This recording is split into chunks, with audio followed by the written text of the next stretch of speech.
Broadcasting from Charlotte, North Carolina, on Sports Byline USA, uniting sports fans everywhere. This is Unpacking It with Bryce Johnson. Sometimes I wonder in my darkest moments, why am I going? Why? So God had to remind me, Tommy, that's what light is made for.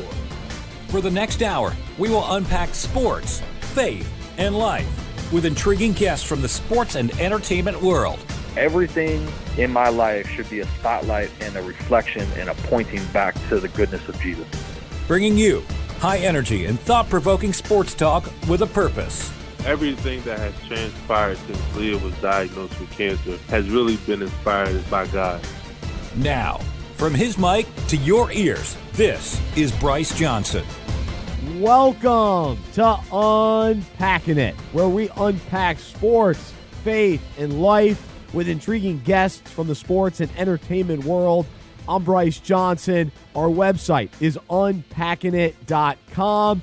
Our guest on today's show is former Ohio State Buckeye and Carolina Panther safety Nate Salley. He's been a guest before, and we're excited to have him back on the show to talk football, faith, and life. And he's also a coach and consultant, and so we'll ask him just about some practical tips regarding time management, purpose, perseverance, and so I think he'll be a great encouragement and inspiration to us today on the show.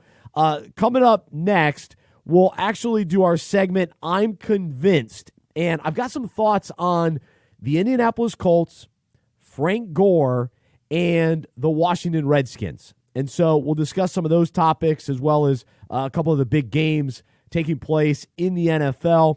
Toward the end of the show, we'll do our segment Unpack This about intentionality and how there are certain wide receivers that haven't been getting the ball so far this year. Some big-time players like Odell Beckham Jr. And teams are going to have to be intentional to get them the ball. And so we'll discuss how that relates to our own lives and the value of intentionality, not only when it comes to a quarterback finding his receiver, but also for us when it comes to our faith as well as our relationships. You can subscribe to Unpack This and receive it in your email inbox each weekday by going to unpackingit.com. So up next, it's I'm Convinced. I'm Bryce Johnson. So glad to be with you here on Unpacking It. Inspiring conversations and intriguing interviews. More Unpacking It with Bryce Johnson after this. We're back here on Unpacking It. I'm Bryce Johnson. It's time for our segment we call I'm Convinced, where I let you know what I'm convinced of. And so we'll start in the NFL with the Indianapolis Colts because I'm convinced they need to be taken seriously. That win last week against Kansas City was a legit win, and the Colts are now 3-2 on the season, and they've lost to the Chargers. They've lost to the Raiders. Both games were close. That first game of the year, I think the Colts were trying to figure things out.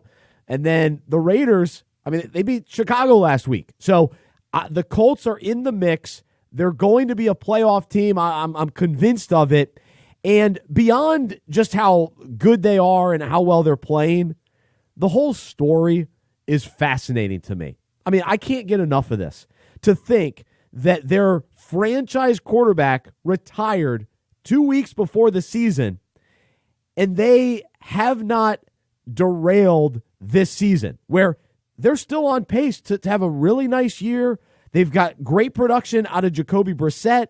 The players seem to be following his lead. He seems to have the right demeanor. Their team was built to be tough on both offensive and defensive lines. They're young enough to where guys are getting better, and so there's a lot of potential on this team. And then they have guys that are reliable, like T.Y. Hilton and Marlon Mack and some of these even younger receivers that are getting more opportunity. They've got two solid tight ends. Eric Ebron probably needs to step it up a little bit, but overall, this Colts team has, responded to a certain level of adversity. Because think about it. Most franchises that lost their starting quarterback right before the season would not be handling it this well. And so that speaks to Frank Reich. Now, it's one thing if you're a team like the Saints where you lose Drew Brees, early on in the season and you have a reliable backup quarterback, but in Teddy Bridgewater, he's just, trying to keep things going. And he's done a great job. But they know Drew Brees is coming back. The Colts, they said goodbye to Andrew Luck, and there's no intention that he's coming back. And so they had to move forward quickly. And so Frank Reich has this team going in the right direction. And going into last week, everybody's talking about the Kansas City Chiefs and Pat Mahomes and how great they are. And they are. But the Colts got the win. They went into Kansas City, and they won the game. Now the Chiefs, they've got some injuries that they're struggling with, and they'll be fine, and they're going to be right there at the end, and they still might be the best team in the league. But it's them as the Patriots. But the Colts are right there in the AFC. And in the AFC South, a division that they can definitely win, I like the Houston Texans a lot. But there are some question marks there, too. They've been great at times, and what Deshaun Watson did last week was incredible. Him and Will Fuller and the weapons that they have is tremendous, but they've got to keep Watson healthy. And that offensive line, hopefully they can continue to be reliable because early on in the year, it was not pretty. But going back to the Colts, I'm just convinced that this story is somewhat underrated. Like, I feel like they're not getting enough attention. And Jacoby Brissett isn't even getting as much attention as other kind of backup quarterbacks like Minshew or Kyle Allen or even Teddy Bridgewater. Brissett should be talked about in what he's been able to do in leading the Colts and playing very steady after saying goodbye to Andrew Luck. That's a big responsibility for Brissett to be told, all right, you're the guy. And he said that he felt like this was his team as soon as he heard the news. Like I was reading a little bit about this, and he really has taken over, and there's no looking over his shoulder or anything like that.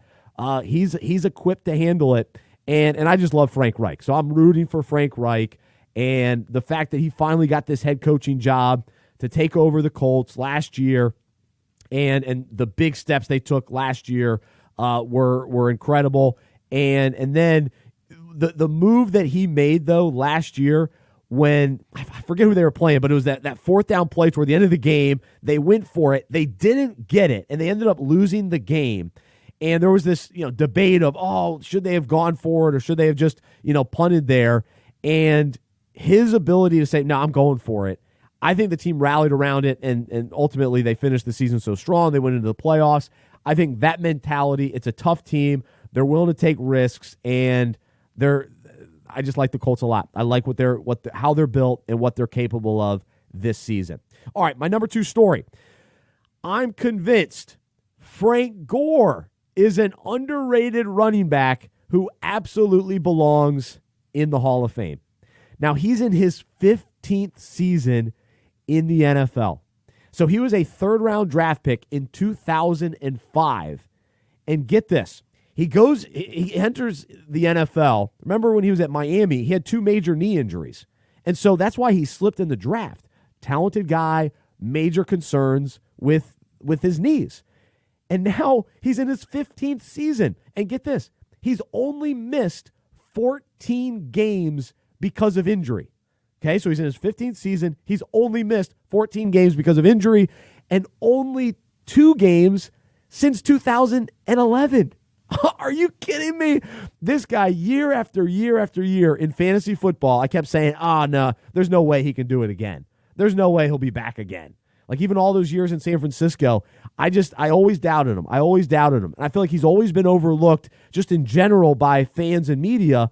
And he's now the 4th player to surpass 15,000 rushing yards. That's amazing. So he's in the upper echelon of the all-time greats, but I don't think we consider him that way. He doesn't get talked about the way we talk about even current guys like Kamara and Barkley and Christian McCaffrey and Ezekiel Elliott. But Frank Gore, this is my favorite stat of all. He's finished each of his 14 seasons leading his teams in yards rushing.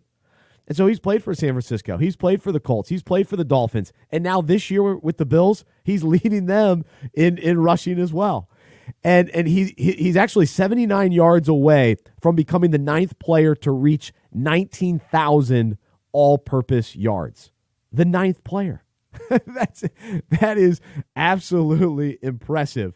And so it's amazing, though, that someone this accomplished and consistent and reliable and year after year can be so overlooked. And to me, the longevity is so valuable. We've seen running backs have, short, really great careers. And of course, Barry Sanders comes to mind. I think of Terrell Davis.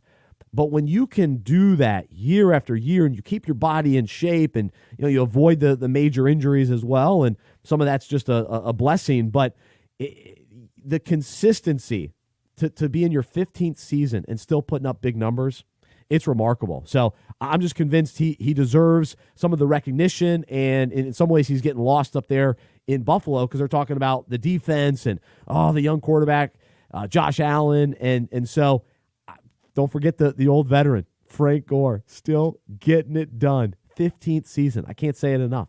How many running backs do you know playing that long? Darren Sproles, still with the Philadelphia Eagles. He's underrated probably too. So that's what I'm convinced of in regards to Frank Gore. I got one more. So I'm convinced that the Washington Redskins have some major issues as a franchise. And everybody is convinced of that, right? We all understand this is way beyond a head coaching problem, or now they fire Jay Gruden, now everything will be fine. No, there are underlying issues with the culture, and last week we had Ronaldo Wynn. He talked about it.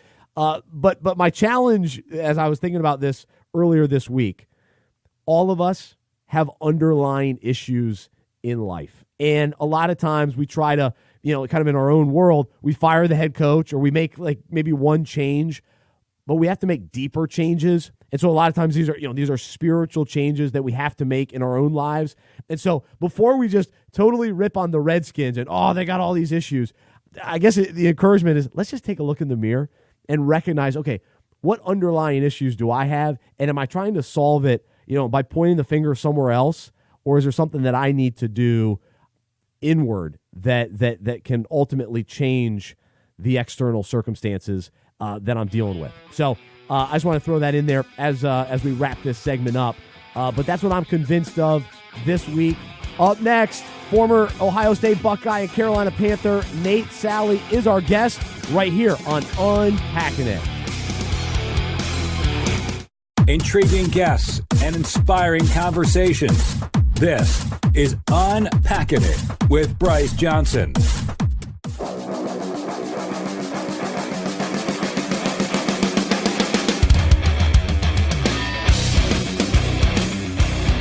Thanks so much for joining us on Unpacking It. I'm Bryce Johnson. Our website is unpackingit.com. If you visit our website, you can subscribe to our weekday email devotional that we call Unpack This. We take a current sports story related to the Bible and our own lives, and you can subscribe for free on unpackingit.com. And joining us now is Nate Salley, a husband, father, speaker, and entrepreneur who was a college football player at The Ohio State University and a safety in the NFL for the Carolina Panthers. He and his wife, Jasmine, have 3 children. He is the owner of Audible Coaching and Consulting, which you can check out at audiblecoachingandconsulting.com. He is also a rapper known as Progress, and his album is called Alive, so definitely go listen to that. I'm thrilled to have my friend Nate Salley back on Unpacking It. Nate, thanks for joining us. How are you? Hey, Bryce, how's it going? Glad to be here, man. Thanks for the opportunity. Man, I'm doing awesome, and of course, love the football weekend. And Ohio State was on a bye this week. So how are you feeling about the team so far this year, undefeated, and with new head coach Ryan Day?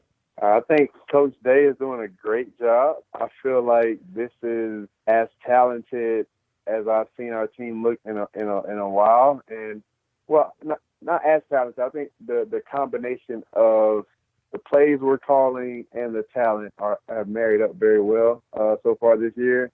And I think you can't really point out a weakness right now. I know we haven't played like a top-notch opponent just yet, but you look at special teams, defense, offense is on fire. Like we're hitting on all cylinders right now, and that's very exciting. So, I'm at a point. It's hard to see if I've seen a team that looks better than us right now, but it's still pretty early, and I think I want to see us get tested. We haven't been tested yet and had that game.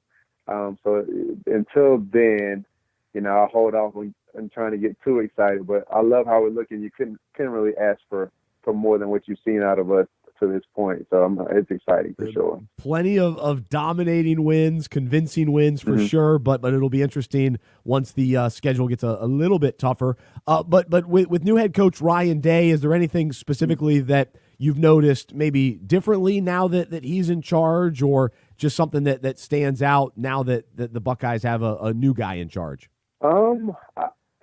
I think with him already being in the program, that's a great thing. So it made the transition very smooth. And, how Urban kind of passed things on to him and passed that torch on to him, during at the bowl game last year.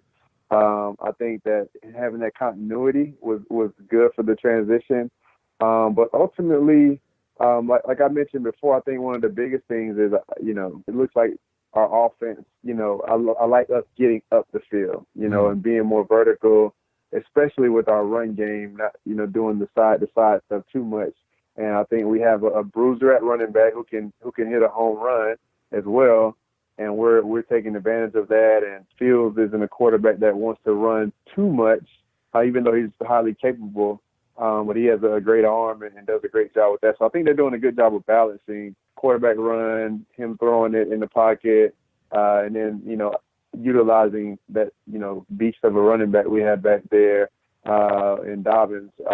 So it's exciting to see. I think ultimately, it's clear that Ryan Day has been around, that Coach Day has been around, and he understands the team's strengths. And it seems like every game we're playing to that.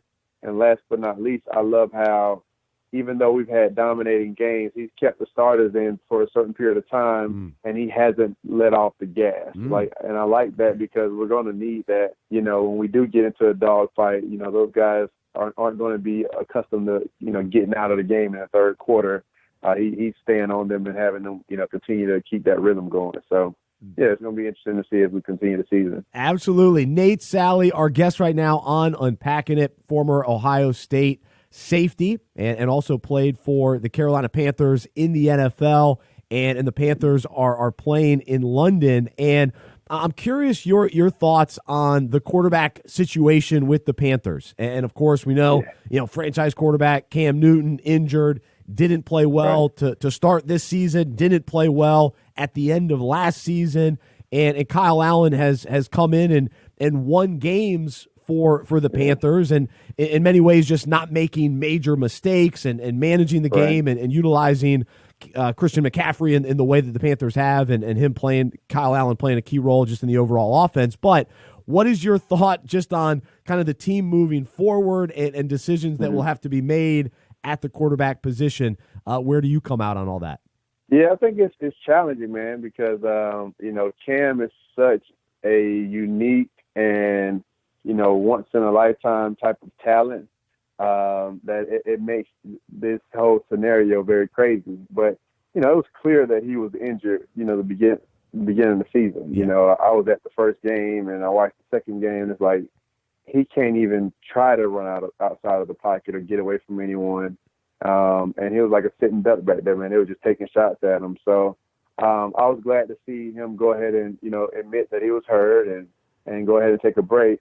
I think for Kyle Allen, man, it's one of those situations, where, you don't know when your opportunity is going to come up. He was battling for that second spot, going into camp, and he's showing right now why he won that spot. And he's showing a lot of teams, and showing the Panthers that, hey, I'm looking like I can potentially be a legitimate starter in this league if he continues on the path that he's on. But, it's one of those things where the fans' favorite quarterback is usually the backup unless your starter's playing amazing. So I try not to get too far ahead of myself too, like, because Cam being so dynamic, him healthy, and most importantly when his mind is right. Like he can go on any team and make them a contender. He has that like LeBron effect. But I think that's also what drives people crazy about him, is like he doesn't show that all the time and hasn't shown it consistently. So I think it's a tricky situation with him, because what potential is there with him and what he can do for your team. But it's just a matter of, like I mentioned, whether mentally he's all the way there and his emotions and his mood is right. When it's right, man, it's like it's not another quarterback you want to go against in the league with what he's capable of doing. But when it's off, it's like it's a whole different. It's on a whole different end of the spectrum. So I like what Kyle's done. He's come in and been very even keeled. Even when he's made mistakes, that's what I like to see, is how guys respond when they mess up. And he's been the same guy. And I think come in and taking full advantage of his opportunity to play. And I think worst case scenario, he's put a few extra years on his career, at least as a backup. Worst case scenario, if not starting somewhere. So we'll see how it goes, man. I think to start off 0-2 and be 3-2 right now with the opponents we've had to go through to get there, I think that it's very promising. And even the 2 losses with how bad Cam played and how bad your team played at certain points, they still were like 1 play, 2 plays away from winning those games against like solid opponents, especially with the Rams. And even last year, most of the games they lost were those types of games, and it wasn't like they were a bad team. They just found a way to lose versus finding a way to win. So that's the difference. I'm excited to see what happens. I don't know what's going to happen when he gets healthy. It's going to be a little tricky, but because they have such a good rhythm going right now.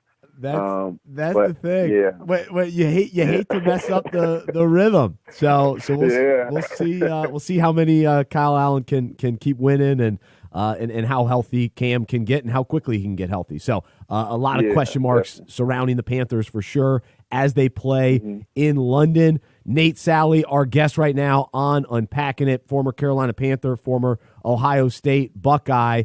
And as you look across the rest of the NFL at this point in the season, who are the teams that really have jumped out to you, or even teams that you're maybe higher on just based on how, maybe what you've seen from them as the season goes along? Yeah, man. I think, ultimately, like the Patriots, it's like, come on, like it's like every year it seems like they're doing this, man, to be 6-0 and Brady just playing, lights out again.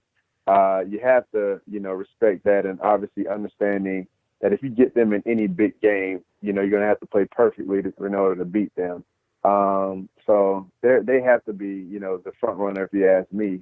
And then I like the Chiefs, man. I really love what I see out of Mahomes. And just how he carries himself, and obviously the talent he's surrounded with as well. And I feel like they were a team that, obviously they could have easily won that game if the that guy doesn't jump off sides against the Patriots. They have a good chance of winning that game last year.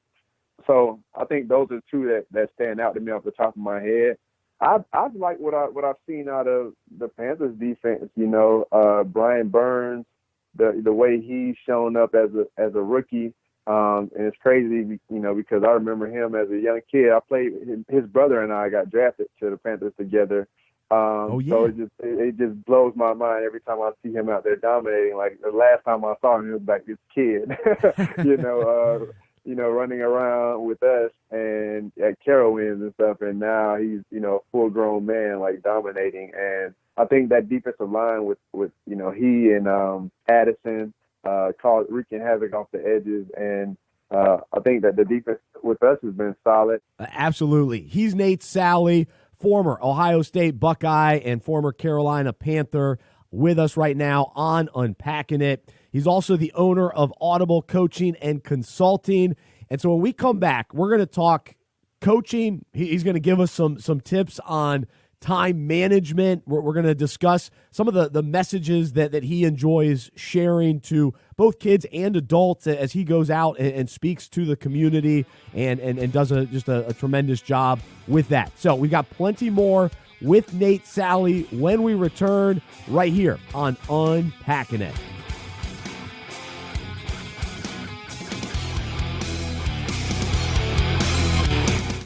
Hey, it's Bryce Johnson, and I love fantasy football. It's just so much fun to compete against your friends, to get bragging rights when you actually win.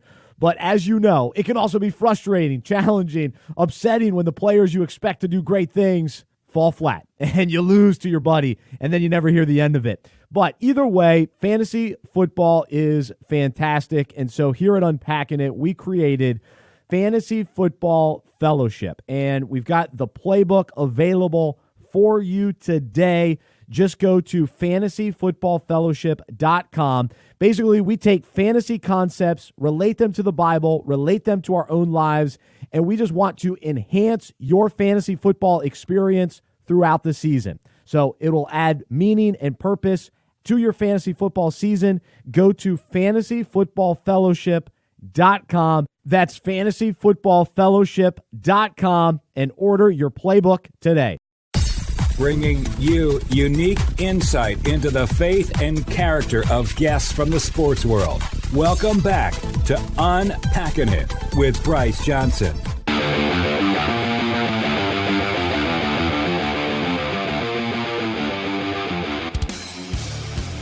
Welcome back to Unpacking It. I'm Bryce Johnson. Hope you're doing great today. You can check out our website, unpackingit.com. We're in the middle of a conversation with former NFL safety Nate Salley. He played his college football at Ohio State and is a father and a husband, and he's got 3 kids. He's the owner of Audible Coaching and Consulting. The website is audiblecoachingandconsulting.com. And Nate, I know how busy you are, and you get a lot of opportunities to speak, and you're coaching different people and doing your consulting. And so I'm just curious your strategies when it comes to time management, because I know people listening today, a lot of people are busy. A lot of people have, so much on their plate. What are some of your tips and strategies that you implement to manage your time well? Yeah, I think one of the biggest things is understanding how to prioritize things. First off, like understanding like what's the top priority versus what's something that can wait. Yep. And I think a lot of the times the things that can wait are usually pretty easy, or to fill in as busy time with what we're doing, and they're comfortable a lot of the time. So a lot of times we fill in very important time with what can wait versus putting the top priorities in order. So for me, I think the biggest thing that I do, I'm still a major work in progress myself, but as you mentioned, I do have a ton going on. With 3 kids, with working a 9 to 5, with having my business as well, and doing other things.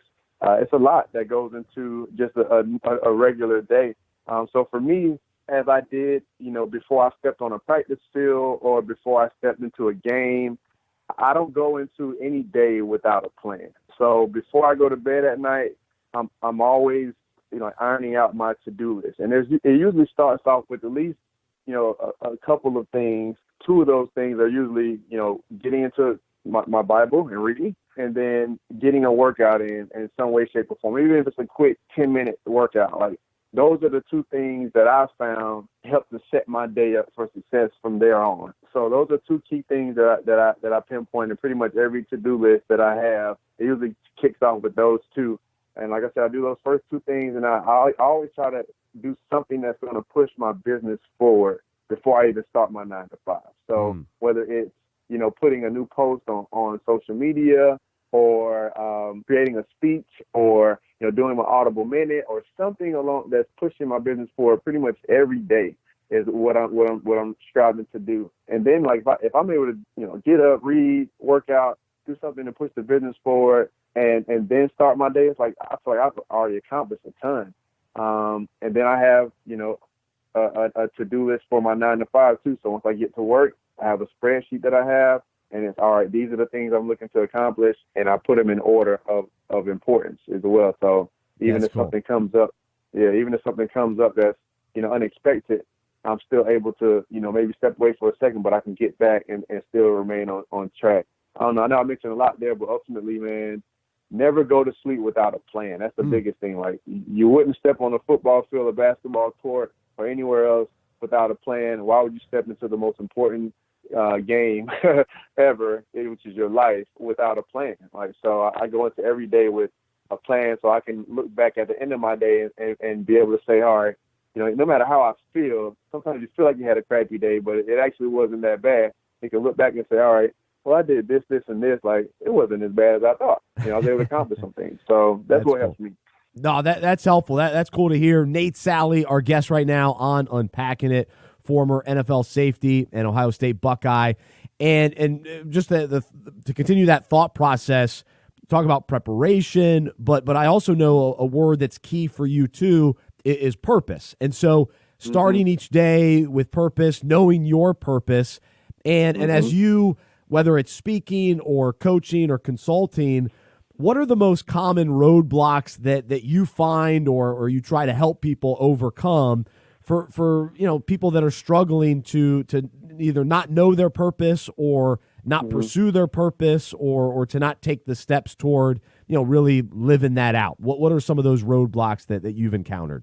Yeah, I think two of the main ones is some people just don't know.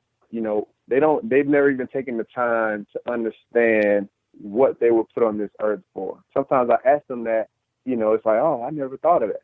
And, for me, I just did it, really, and took it seriously, 5-6 years ago. So for me, it's like normal now. But, I have to put myself back in that space where I didn't know either. And that's where I want more people to get to understanding, all right, this is what I was put on this earth for. And when you're living from that space, it makes all the difference and gives you the extra drive on those dog days when it's tough to push through and you want to give up. Yeah. When you understand your purpose and your why, and in every case, I believe that why and purpose ultimately is going to be bigger than just you, and that's what's going to help you to push through. So that's one big thing, just helping people to identify even what that is for them. And I love, seeing when people are able to realize that and to start walking in that and living in that. And then ultimately, the biggest hurdle, for myself and for others, we get in our own way. We are our biggest obstacle. We can clearly understand and know, hey, I'm at my best when I do this. But for whatever reason, I keep doing this thing over here. And I can't seem to get, that's why the coaching business is so big right now. It's like people need that extra nudge. Like, hey, stop me from going back there because I don't know why I can't stop doing it. I battle with it, and I battle with it still. You have those thoughts in your mind and, the enemy telling you what you can and can't do. And ultimately, I think just trusting God through it all and believing that He would not put us in any situation that we're not capable of handling, and just trusting Him through it all and just continuing to step, keep moving, keep pushing forward is a big thing for me. No, that's a good word. We really do get in our own way, and ultimately we try to go our own way too, versus God's way, His purpose, His plan, and remaining just in His will and trusting Him that the situations that we face, He'll give us the strength and the power that we need to get through those situations and to be able to persevere. And another kind of word that I know you speak on and believe in, of course, is persistence and perseverance and all that kind of goes along with both of those words. But what have you learned about that kind of topic, and how does your faith impact your understanding of persistence and perseverance? Yeah, most definitely. For me, and just in general, as I've, gotten, read the Bible more and just read stories of individuals who accomplished and achieved success in life, that's one key thing that I've seen that differentiates those who achieve success and reach their goals and live the life that they feel called to live, and those who don't, is that they don't give up. Ultimately, when we understand what our purpose is and what we're put on this earth for, we have to commit to that. I speak to people about, burning your ships, or I had another, individual tell me one time, when you're operating in your purpose, there is no plan B. So I think, fully committing to, what you feel called to do and what God has put you on this earth to do is paramount to you becoming who you can be and who you put on this earth to be. So I think that's what comes to mind for me. And ultimately, I had to learn that, and I teach my kids that to this day. Quitting is not an option. You start something, you're going to finish. And that's something that I firmly believe that, if you begin those habits now, it's going to be much tougher to break them as you get older. So, my daughter, she quit soccer at like 3 years old, and I was very disappointed. I didn't yell at her. I wasn't like overly frustrated, but she can tell that I was disappointed. Yep. And even she's 7 years old now, and even when she feels like quit, she's like, Daddy, I'm not quitting. Like, I remember soccer. I'm not doing that again. I told you I wouldn't do that. Like, that means the world to me. So I think that, that's a key, like a standard or principle that if you look, throughout the lives of any, major figures in the Bible, you look over, any major figures in our lives that we've seen, any people achieve success, whether it be, people that reach heights of Michael Jordan or anyone who's done amazing things, they've had to overcome some stuff and they couldn't quit. They had to be persistent. They had to persevere. And that's what makes those stories so impactful. It humanizes them. It shows them, hey, like, I've been where you are too, but hey, this is what you can do with that. And that's why I do what I do. Is, I understand that my career and everything didn't go the way I felt like it should go and how I knew that I was capable of it going. But at the end of the day, it had to change from why me to, why not me? What was this? What did this happen to me for? And who is it supposed to impact? And when I speak to kids with people who are going through injuries and trying to fight through, I realize like that wasn't for me. That was for this conversation right here, right now, for me to be able to pour into you from a place of understanding, not just saying it, because it sounds good. Like I can tell you, like, it's going to be okay. You just have to, follow these steps. So that's what it's all about for me, man. Yeah. That's great stuff from Nate Salley, and Nate, man, we could go all day.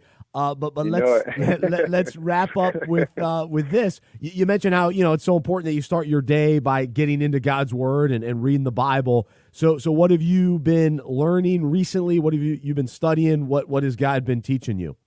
Well, I think one big thing overall, trusting Him. Right now, two guys and myself, we've been reading about different characters. Whether it be Daniel or Peter or Jacob, which you're reading about right now. Through all the stories, common theme is that when God calls us to do things, it's not always going to be comfortable. And also, when He calls us to do things, it's not usually going to go along with the norm of what the world would accept or would deem to be normal.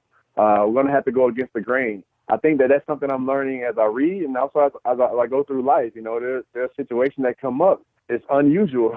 It's things that are happening that I could never draw up on my own. But, I just have committed to continue walking, continue taking those steps because I feel like that's what He's calling me to do. And I think ultimately through it all, what I'm learning is we just have to trust Him, Last thing, with Simon, he told him, just let down your net. Like, I know you got it all figured out. You're the fisherman, but just let down your net. Man. And just trust Him, man. So that's kind of what I've learned. That's awesome. I love it. Well, let's end it right there. He's Nate Salley, former Panther, former Ohio State Buckeye. You can check out his website, audiblecoachingandconsulting.com. Also, check out his music. He goes by the name Progress, and his album is called Alive. And next time you're on the show, we'll talk more music. But really appreciate you coming on today, and you're such an inspiration and an encouragement. So really appreciate you being a part of Unpacking It today. Thank you, man. I appreciate the opportunity once again. Absolutely. Great catching up with Nate Salley, and fun talking football and life and faith with him. And next time, we got to talk music. He's actually a really good rapper, and he's got some major talent. And so I encourage you to check him out on social media.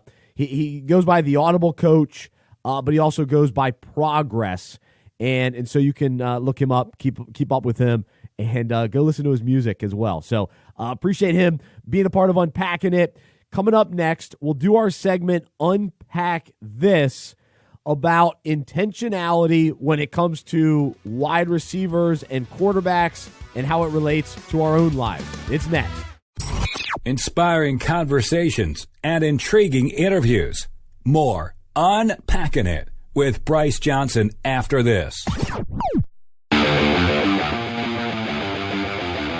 This is Unpacking It. I'm Bryce Johnson. It's time for our final segment of the day. We call it Unpack This, where I take a current sports story and relate it to the Bible and our own lives.